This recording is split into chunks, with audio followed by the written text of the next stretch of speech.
Akhil Priya classes. This is Priyanka Akhilesh Dikshit और आज हम पढ़ने जा रहे हैं क्लास 8 का second chapter micro organisms, friend और फो। सो बेसिकली चैप्टर स्टार्ट करने से पहले हम देख लेते हैं कि चैप्टर के नेम का ही जो मतलब है उसको कंसिडर कर लेते हैं। सो बेसिकली आप देख रहे हैं कि जैसे माइक्रो ऑर्गेनिजम्स, तो ऑब्वियस है सबको कि ये जो है दो टर्म से मिलकर बना है, ठीक है। तो माइक्रो यानी कि बहुत ही स्मॉल इन साइज, बहुत ही स्मॉल इन साइज है। और क्या है, ऑर्गेनिजम्स है। तो कुछ ऐसे ऑर्गेनिजम्स जिनका जो साइज है वो माइक्रो में है, ठीक है। तो ये क्या है, फ्रेंड भी हो सकते हैं या फिर फो भी हो सकते हैं। फ्रेंड होगा यानी कि दोस्त होगा, यानी कि दोस्त होंगे तो यानी हमारे ये हेल्पफुल होंगे, हमें आगे बढ़ने में काम करेंगे। ओके, सो फो होंगे तो यानी कि हमारे काम में रुकावट देंगे, हार्मफुल होंगे। ओके, तो क्या होता है बेसिकली माइक्रो ऑर्गेनिज्म जो हैं उन्हें हम अपनी नेक्ड आई से नहीं देख सकते। अगर हम सपोज करें, ये माना गया है, कहा गया है कि ये जो पूरा वर्ल्ड है, इस पूरी वर्ल्ड की जो पॉपुलेशन है, अगर हम उसको भी कंसीडर कर लेते हैं तो वो एक स्पून के बराबर माइक्रो ऑर्गेनिजम्स आएंगे। तो आप सपोज कर सकते हैं, इमेजिन कर सकते हैं कि जो हमारे माइक्रो ऑर्गेनिजम्स हैं वो कितने छोटे होते हैं कि पूरे वर्ल्ड के। और आप जानते हैं कि हमारे इंडिया में ही कितनी पॉपुलेशन है, तो अगर हम पूरे वर्ल्ड की पॉपुलेशन भी कंसीडर करते हैं तो वो एक स्पून के बराबर माइक्रो ऑर्गेनिजम्स आपको नजर आएंगे। ओके, तो यानी कि हम समझ गए कि बहुत ही स्मॉल इन साइज हैं जिन्हें हम अंडर माइक्रोस्कोप ही देख सकते हैं। और एक चीज, माइक्रो ऑर्गेनिजम्स को माइक्रोब्स भी बोलते हैं। तो जहां कहीं भी माइक्रोब्स यूज हो रहा हो तो आप ऑटोमेटिकली समझ जाइए कि माइक्रो ऑर्गेनिजम्स की ही बात हो रही है, ठीक है। और एक बात करते हैं कि जैसे कुछ माइक्रो ऑर्गेनिजम्स, जैसे अब हम जैसे ही चैप्टर में आगे आगे बढ़ते जाएंगे तो हमें पता चलता जाएगा कि कैसे ये फ्रेंड है और क्या ये फो की तरह एक्ट करता है हमारे लिए। तो जैसे कि हम बेसिकली बात कर लेते हैं, आप 8th स्टैंडर्ड में आ गए हैं, आप सब लोगों को ये पता होगा कि जो हमारा कर्ड होता है वो बेसिकली किससे बनता है, माइक्रो ऑर्गेनिज्म से मिलकर बनता है, माइक्रोब्स की हेल्प से बनता है, ठीक है। अगर हम कर्ड को अंडर माइक्रोस्कोप देखेंगे तो उसमें क्या है, बहुत सारे छोटे छोटे माइक्रो ऑर्गेनिजम्स जो है आपको चलते हुए नजर आएंगे। अगर आप उसको माइक्रोस्कोप के अंदर देख लेंगे तो आपका मन नहीं करेगा कि आप कर्ड खाएं। लेकिन क्या होता है, जो कर्ड में माइक्रो ऑर्गेनिजम्स होते हैं वो हमारी बॉडी के लिए, हमारी हेल्थ के लिए बेनिफिशियल होते हैं, इसलिए उन्हें खाना चाहिए आपको। और क्या होता है, जैसे कि कुछ वायरसेस होते हैं। अब वायरस जैसे हमारा कोविड-19 है, ठीक है। तो इस टाइम पे सबको पता चल गया कि जो हमारा माइक्रो ऑर्गेनिजम्स हैं वो रिस्पॉन्सिबल होते हैं कुछ हार्मफुल वे में भी। तो ये हमने एक बात कर ली कि हाँ, कर्ड में कैसे हमारा जो माइक्रो ऑर्गेनिजम्स है वो अच्छे वे में काम कर रहा है, और कोविड-19 जो है हमारे लिए कितना हार्मफुल है। तो अपने अपने घरों में रहिए और बार बार हैंड वॉश करते रहिए। तो अब हम जनरली पढ़ लेते हैं कि जो हमारा माइक्रो ऑर्गेनिजम्स है उसकी क्लासिफिकेशन क्या होती है, ठीक है। तो बेसिकली जो क्लासिफिकेशन है माइक्रो ऑर्गेनिज्म की, वो 4 पार्ट्स में डिवाइड किया गया है। तो पहला है कि बैक्टीरिया, फिर है फंगाई, फिर है प्रोटोजोआ और एक है एल्गी, ठीक है। तो ये जो है बेसिकली 4 क्लासिफिकेशन है हमारे माइक्रो ऑर्गेनिज्म की। इंपॉर्टेंट है, याद रखिएगा। इसके अलावा जो है हमारा एक अलग से टाइप है वायरस, ठीक है।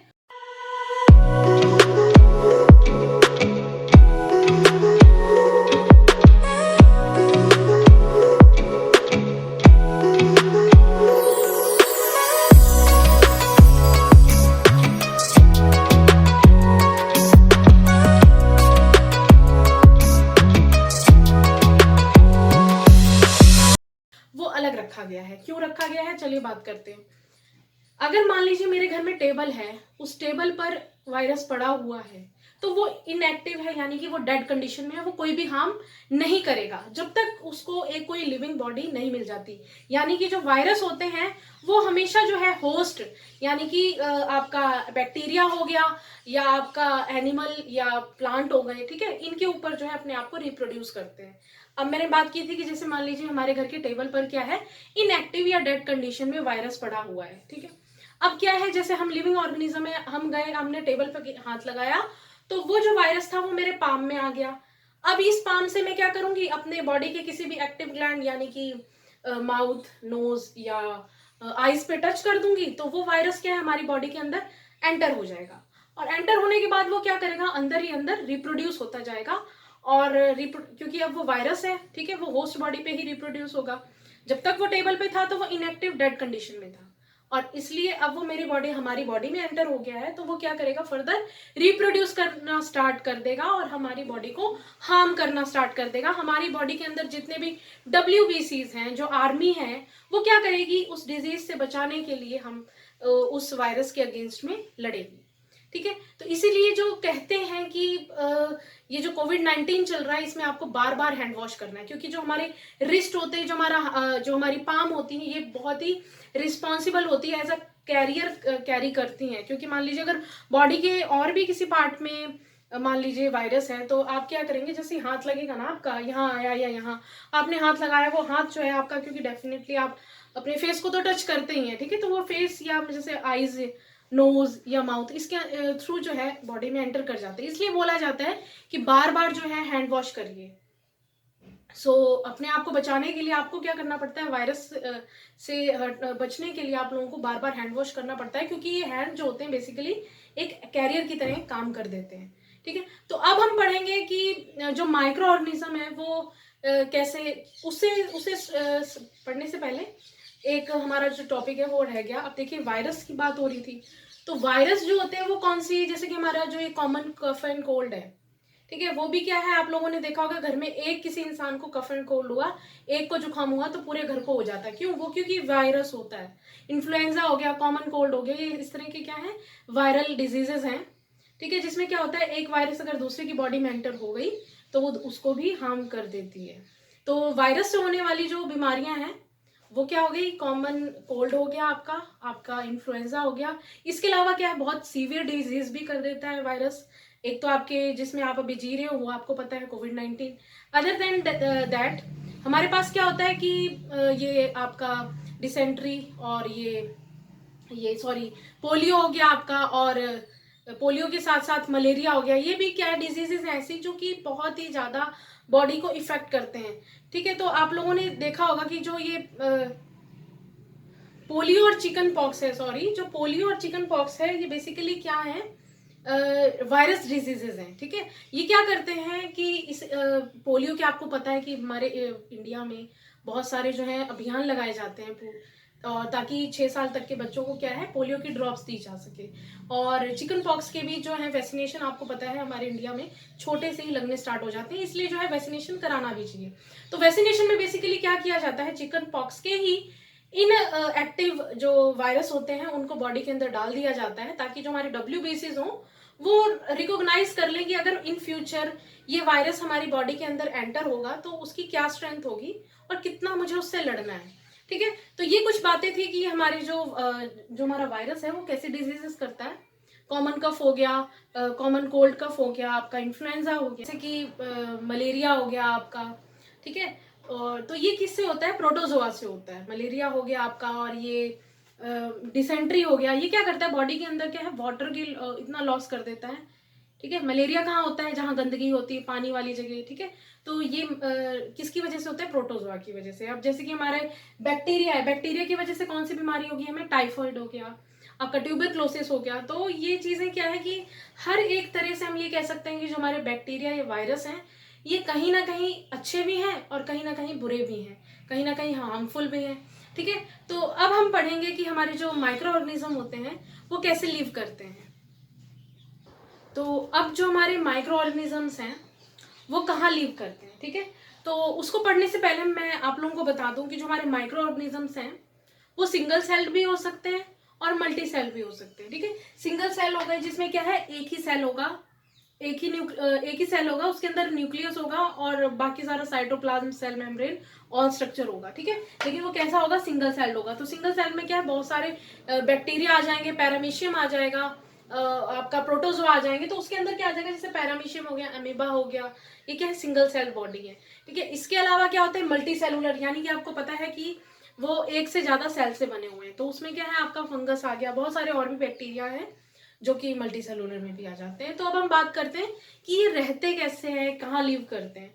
तो जो माइक्रो ऑर्गेनिज्म है वो बेसिकली कोई ऐसा, उनके लिए कोई भी कंडीशन नहीं है कि उन्हें अगर भाई आज अगर धूप निकली है तो आज ही मैं निकलूंगा, अदरवाइज मैं आज मौसम ठंडा है तो आज मैं रजाई ओढ़ूंगा, ऐसा कुछ नहीं है।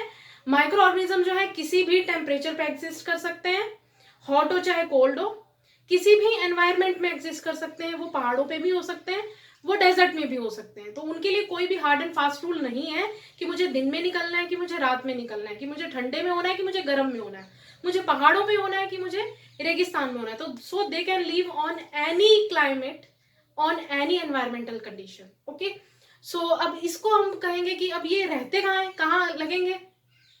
सो ये किसी भी बॉडी पे हो सकते हैं, फ्रीली भी एग्जिस्ट कर सकते हैं। अब जैसे फ्रीली एग्जिस्ट कर सकते हैं, हमने 4 क्लासिफिकेशन पढ़ी थी, ठीक है, तो उसमें क्या है कि वो फ्रीली एग्जिस्ट कर जाएंगे। लेकिन जो वायरस है उसके लिए क्या है कि वो किसी एनिमल या किसी बैक्टीरिया या किसी प्लांट पर, उन पर लगेगा जाके, ठीक है। तो ये क्या है कि फ्रीली भी एग्जिस्ट कर सकते हैं और किसी बॉडी पे भी जाके, किसी एनिमल बॉडी पे भी जाके लग सकते हैं। तो ये जो माइक्रो ऑर्गेनिज्म है उनके लिए कोई हार्ड एंड फास्ट रूल नहीं है, वो कहीं पर भी किसी भी कंडीशन में लग सकते हैं। एक चीज क्या होता है कि मान लीजिए कि जैसे मैंने बात की थी कि हमें कोल्ड कफ होता है, तो क्या हो गया कि हमारे हैंड्स की वजह से, एक्टिव ग्लैंड्स की वजह से क्या है, हमारे बॉडी के अंदर एंटर हो गया वायरस। अब जब उसको क्या है थोड़ा सा मॉइस्चर मिलेगा ना, तो वो ग्रो होना स्टार्ट हो जाएगा, ठीक है। तो ये कुछ कंडीशंस होती हैं कि वायरस से बचने के लिए हमें क्या करना है, बार बार हाथ धुलते रहना। मैं इस चीज पे फोकस इसलिए भी कर रही हूँ कि शायद हम में से बहुत सारे हैं जो जिनके घरों में कोरोना हुआ भी होगा और इस फेज से निकले भी होंगे। सो आप मेरे से ज्यादा भी जानते होंगे। सो मैं बेसिकली, मेरा फोकस भी यही है कि वायरस इतनी चीज बड़ी सीवियर डिजीजेस कर देता है, तो आप लोग क्या है, हैंड वॉश करते रहिए, ठीक है। तो ये हमारा पार्ट था कि जिसमें क्या है, माइक्रो ऑर्गेनिज्म कैसे लिव करते हैं, कहाँ रहते हैं। तो आप लोगों को आई थिंक समझ आ गया होगा। अब हम नेक्स्ट करते हैं हमारा नेक्स्ट टॉपिक। तो अब हम बेसिकली पढ़ने जा रहे हैं कि जो हमारा माइक्रो ऑर्गेनिज्म है उसका जो हमारे लिए फ्रेंडली बिहेवियर कैसे है, ठीक है। तो जो फ्रेंडली बिहेवियर है, तो उसमें सबसे पहले हम पढ़ेंगे जो हमारा माइक्रो ऑर्गेनिज्म है वो सॉइल की फर्टिलिटी बढ़ाने में हेल्प करता है, ठीक है। तो बहुत सारे जो आप लोगों को पता है, हमने अभी 7th में भी पढ़ा है कि जो फोटोसिंथेसिस का प्रोसेस होता है, तो हमारा जो राइजोबियम नाम का जो बैक्टीरिया होता है वो बेसिकली क्या करता है, सॉइल की फर्टिलिटी बढ़ाता है by absorbing nitrogen from the air. क्योंकि हमारा जो प्लांट है वो नाइट्रोजन नहीं ऑब्जॉर्ब कर सकता, तो राइजोबियम जो है वो बैक्टीरिया क्या करता है, सराउंडिंग एयर से नाइट्रोजन को लेकर रूट्स में, क्योंकि अंडर ग्राउंड होता है ये बैक्टीरिया, तो रूट्स में क्या है उन्हें दे देता है। तो इस तरह क्या है, सॉइल की फर्टिलिटी बढ़ाने में भी काम आता है। बहुत सारे फर्टिलाइजर्स जो है वो भी बनाए जाते हैं। फर्टिलाइजर कैसे बनाए जाते हैं आप लोगों को पता है कि जैसे घर का जो वेजिटेबल वेस्ट होता है, पील्स होते हैं फ्रूट्स के, ये सब करके क्या होता है, काउडंग है, जैसे काउडंग का डंक होता है, तो उसमें क्या है, एक मैन्योर बनाई जाती है, ठीक है। तो उससे भी हम क्या कहते हैं, वो जो मैन्योर बनाने का, यानी कि उस चीज को सड़ाने का, डिकम्पोज करने का जो प्रोसेस है, वो भी उसके लिए रिस्पॉन्सिबल कौन है, माइक्रो ऑर्गेनिज्म, ठीक है। तो इस तरह जो है हमारी सॉइल की फर्टिलिटी बढ़ेगी और हमने जो भी क्रॉप्स लगाई होंगी या प्लांट्स लगाए होंगे वो अच्छी ग्रोथ करेंगे, ठीक है। अब हमारे पास आता है नंबर 2 पे कि मेकिंग अप ऑफ कर्ड। तो आप लोगों को हमने अभी पहले भी बात की है कि जो कर्ड है उसके लिए रिस्पॉन्सिबल होता है बैक्टीरिया। तो इसके लिए जो रिस्पॉन्सिबल होता है बैक्टीरिया, उसका नाम होता है लैक्टोबैसिलम, ठीक है। लैक्टोबैसिलम जो है वो रिस्पॉन्सिबल होता है कर्ड की फॉर्मेशन के लिए। उसमें क्या होता है कि हमें क्या करना है, मिल्क को लेना है और उसको बहुत थोड़ा सा गर्म करना है, और हमने मान लीजिए क्या किया, दही का ही थोड़ा सा पार्ट डाल दिया या नींबू डाल दिया, तो आप लोगों ने देखा होगा कि क्या करता है, ये जो लैक्टोबैसिलम जो बैक्टीरिया है ये कर देगा फर्मेंट हमारे मिल्क को और चेंज कर देगा कर्ड के रूप में। ओके, सो आप लोगों ने भटूरे खाए होंगे घर में, सूजी की इडली खाई होंगी, ठीक है। इन सब में भी क्या होता है, with the help of east क्या करते हैं हम लोग कि उसको फर्मेंट करा देते हैं। घर पे केक बनाया होगा, पेस्ट्रीज खाई होंगी सबने, तो बेसिकली क्या होता है कि उसमें क्या डालते हैं हम लोग, ईस्ट डालते हैं, जो कि क्या करता है उसको रिप्रोड्यूस कर देता है हमारे डो को, ठीक है। उसमें क्या होता है, जो ईस्ट है बेसिकली वो क्या करेगा कि वो रिप्रोड्यूस होता जाएगा मल्टीपल वे में, तो वो कार्बन डाइऑक्साइड रिलीज करता है। इसीलिए आप लोगों ने देखा होगा कि अगर हम किसी भी डो में अगर ईस्ट मिलाते हैं तो वो क्या ढक कर रखा जाता है। ढक के इसलिए रखा जाता है ताकि जो भी वो कार्बन डाइऑक्साइड रिलीज कर रहे हैं वो बाहर ना जाए। अब बाहर नहीं जाएगी तो वो डो में ही इधर उधर घूमती रहेगी, जिसकी वजह से आप लोगों ने देखा होगा कि बबल लाइक स्ट्रक्चर जो है वो बन जाते हैं और जो हमारा डो है वो क्या हो जाता है, फर्मेंट हो जाता है, उठ जाता है काफी और रेडी हो जाता है जो भी हमें इंग्रेडिएंट बनाना है। सो इस तरह जो है हम लोगों ने पढ़ा कि जो कर्ड की मेकिंग है या ब्रेड में भी यूज होता है, ठीक है। यही चीज जो है ईस्ट की हेल्प से हम क्या करते हैं, ब्रेड को भी फर्मेंट कर देते हैं। फर्मेंटेशन जो है एक तरह से किसी भी चीज को क्या है, सड़ा कर उठा देना होता है, ठीक है। तो इसमें भी यूज होता है। अब हम आगे और पढ़ते हैं कि जो हमारे माइक्रो ऑर्गेनिज्म है वो और कैसे हेल्प करते हैं। अब जो हमारा माइक्रो ऑर्गेनिज्म है वो कमर्शियल वे में भी हमारे लिए यूजफुल है। कमर्शियल वे में कैसे यूजफुल है कि जो अल्कोहल स्वाइन्स हैं इनकी भी रिप्रोडक्शन, या फिर हम ये कह सकते हैं इनकी जो प्रोडक्शन है उसके लिए रिस्पॉन्सिबल होते हैं माइक्रो ऑर्गेनिज्म। बेसिकली क्या होता है कि ईस्ट जो है उसको मिलाया जाता है नेचुरल शुगर्स के साथ में, और ये ईस्ट क्या करता है, उन नेचुरल शुगर को फर्मेंट कर देता है, and after the fermentation we get the alcohols. So आप लोगों ने कभी, आई थिंक आप बहुत छोटे हो, आप लोगों ने मतलब स्मेल किया हो ना किया हो, तो ऐसा होता है, या ये सपोज कर लीजिए कि कोई भी चीज है, ठीक है, उस चीज को अगर हम ढक के रख देते हैं एयर टाइट कंटेनर में और उसमें हम ईस्ट मिला देते हैं, तो क्या होगा, जब आप उसको 5-6 घंटे बाद खोलोगे, ओपन करोगे, तो क्या फाउल लाइक स्मेल आएगी। तो वो चीज क्या है, बेसिकली पूरी तरह से सड़ जाएगी। तो जो प्रोसेस होता है, the process of conversion of sugars into alcohols, जो कन्वर्जन का प्रोसेस है शुगर से अल्कोहल का, वो कहलाता है फर्मेंटेशन। तो बेसिकली जो हमारा कमर्शियल वे में जो हमारी अल्कोहल्स, वाइन और ये विनेगर बनते हैं, उसमें भी क्या होता है, ईस्ट जो है नेचुरल शुगर्स, यानी कि बार्ले हो गया, वीट हो गया, राइस हो गया, ग्रेप्स हो गया, इनके साथ में क्या है, उनको डाल दिया जाता है और ईस्ट का कुछ पार्ट ऐड किया जाता है, उन्हें ढक के रख दिया जाता है, और कुछ दिनों या कुछ घंटों के बाद में क्या है, वो मतलब अल्कोहल्स में टर्न होना स्टार्ट हो जाते हैं, यानी कि शुगर से वो अल्कोहल में कन्वर्ट होना स्टार्ट हो जाते हैं, फर्मेंट होना स्टार्ट हो जाते हैं। तो इस वे में क्या है, हमें माइक्रो ऑर्गेनिज्म जो है वो हेल्पफुल भी है। आप इसको ये कहोगे कि कमर्शियल वे में कैसे यूजफुल है, तो क्या होता है, बहुत सारे जो अल्कोहल्स होते हैं वो क्या होते हैं, हमारे केमिकल टेस्टिंग के लिए भी यूज होते हैं, बहुत सारे हमारे मेडिकल फील्ड के लिए भी यूज होते हैं, ठीक है। तो आपको यही नहीं करना कि हाँ ड्रग्स वाले साइड ही लेके जाना है। तो इसका पॉजिटिव वे में मैं आपसे शेयर कर रही हूँ कि जो हमारे अल्कोहल्स हैं वो मेडिकल टेस्टिंग्स और मेडिकल लाइन में काफी यूज होते हैं, ठीक है। तो ये था हमारा कि जो कमर्शियल वे में यूज है माइक्रो ऑर्गेनिज्म का थ्रू फर्मेंटेशन। तो अब हम आगे पढ़ते हैं क्या है इसका यूज। अब हम बात करेंगे कि मेडिकल लाइन में जो हमारे माइक्रो ऑर्गेनिज्म है वो कैसे हेल्पफुल है। तो जो हमारे एंटीबायोटिक्स होते हैं, तो आप लोगों को इतना तो पता है कि हमारी जो बॉडी है उसके अंदर क्या होता है, ऑलरेडी एंटीबायोटिक होते हैं। हमारी बॉडी के अंदर जो WBCs हैं, आर्मीज हैं जो हमारी बॉडी के अंदर, उनमें क्या होती है, रोग प्रतिरोधक क्षमता। यानी कि पहले क्या होता है कि कोई भी वायरस या बैक्टीरिया हमारी बॉडी पे अगर अटैक करता है, तो हमारी बॉडी के अंदर ऑलरेडी जो प्रेजेंट है एंटीबायोटिक्स, वो क्या करते हैं, वो वायरस या बैक्टीरिया से लड़ने की खुद कोशिश करते हैं, ठीक है। उसके बाद अगर मान लीजिए उनकी कैपेसिटी नहीं रह जाती, तो हम क्या करते हैं, हमें फिर डिजीज कंसल्टेशन जो है वो डॉक्टर से लेने पड़ती है। तो आप लोगों को पता है कि अगर जैसे कि मान लीजिए कभी भी आप लोग बीमार होते हैं तो आप लोगों को एंटीबायोटिक जरूर दी जाती है, ठीक है। तो एंटीबायोटिक बेसिकली क्या है, यानी कि एंटी ऑर्गेनिज्म, बायो से आपका मतलब हो गया ऑर्गेनिज्म, जो ऐसे ऑर्गेनिज्म जो हमारी बॉडी को हार्म कर रहे हैं, ठीक है। एंटी यानी कि उसको खत्म करने के लिए, अपोज करने के लिए ऐसी जो मेडिसिन हैं वो हम खाएंगे। तो एक चीज मैं आप लोगों को स्टार्टिंग में बताना भूल गई, मैं यहाँ बता देती हूँ। पैथोजेंस, पैथोजेंस बेसिकली क्या होते हैं, जो डिजीज कॉजिंग माइक्रो ऑर्गेनिज्म होते हैं उन्हें हम बोलते हैं पैथोजेंस, ठीक है। तो ये पैथोजेंस जो है अटैक करते हैं हमारी बॉडी पे, तो हम जो है क्या लेंगे, एंटीबायोटिक। तो एंटीबायोटिक बेसिकली क्या करेंगे, हमारी बॉडी की जो इम्यूनिटी पावर है उसको और बढ़ाएंगे, ताकि हम जो भी पैथोजेंस जो हमारी बॉडी पे एक्ट किए हैं या अटैक किया है जिसने भी, तो वो क्या करे, उसको न्यूट्रलाइज कर ले और हमारी इम्यूनिटी जो है अच्छी हो जाए और हम 2-3 दिन में ही अच्छे हो जाए। तो जो एंटीबायोटिक्स हैं वो बेसिकली पहले क्या होता था कि पेनिसिलिन जो है वो बहुत चलती थी। अब क्या है, हमारे पास बहुत सारे जो एंटीबायोटिक्स हैं वो भी आ गए, जैसे स्ट्रेप्टोमाइसिन हो गया, टेट्रासिलिन हो गया, या आपका एरिथ्रोमाइसिन हो गया। तो इसके अलावा भी बहुत सारे जो एंटीबायोटिक्स हैं वो मार्केट्स में अवेलेबल हो चुके हैं, और डे बाय डे जो है ये फंगाई और बैक्टीरिया इन सब की मिक्सिंग से और भी अच्छे, जो हम कह सकते हैं जो हमारा मेडिकल फील्ड में है, और भी अच्छी रिसर्चेस जो है वो चल रही है।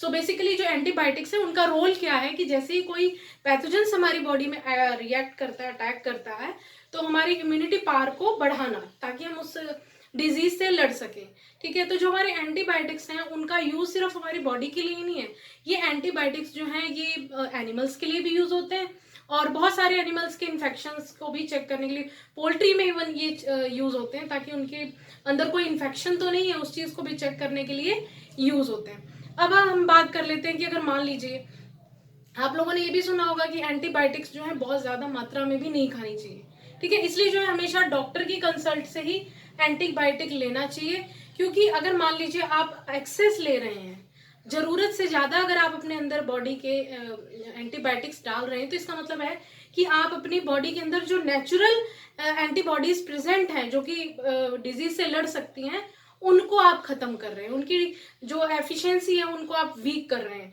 ताकि जब फ्यूचर में कोई भी जो अटैक करेगा पैथोजन, तो वो उतना एक्ट नहीं कर पाएंगे। इसलिए जो है बायोटिक्स जो होते हैं वो ऑलवेज डॉक्टर की कंसल्टेशन से ही लेनी चाहिए, और एक उनका फिक्स अमाउंट होता है। और आपने ये भी देखा होगा कि छोटे बच्चों जो होते हैं बेसिकली उनके लिए भी प्रिस्क्राइब होता है वेट के अकॉर्डिंग, है ना। इसीलिए होता है क्योंकि किसका कितना वेट है और अडल्ट्स में कितनी क्षमता होती है, उनके डब्ल्यूबीसीज में कितनी पार है कि वो एंटीबायोटिक्स को ले सकते हैं। इसलिए एक्सेसिव यूज ऑफ एंटीबायोटिक्स जो है वो हार्मफुल होती है, क्योंकि वो नेचुरल बायोटिक्स जो हमारी बॉडी के अंदर प्रेजेंट होते हैं उनकी एफिशिएंसी को फ्यूचर के लिए कम कर देता है, ठीक है।